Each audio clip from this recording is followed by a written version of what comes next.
যুদ্ধক্ষেত্রে শত্রুকে হত্যা না করে তার চিকিৎসার জন্য নিজের ডাক্তার পাঠাচ্ছেন একজন মুসলিম সেনাপতি। বিশ্বাস হয়? ইতিহাসের পাতায় তখন ক্রুসেডের আগুন জ্বলছে। একদিকে মুসলিম বীর সুলতান সালাহুদ্দিন আইয়ুবী আর অন্যদিকে ইংল্যান্ডের রাজা রিচার্ড। তুমুল যুদ্ধের মধ্যেই খবর এলো শত্রুপক্ষের রাজা রিচার্ড ভীষণ অসুস্থ হয়ে পড়েছেন।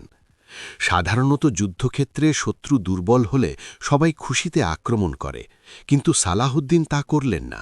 তিনি রিচার্ডের অসুস্থতার খবর পেয়ে যুদ্ধ থামিয়ে দিলেন।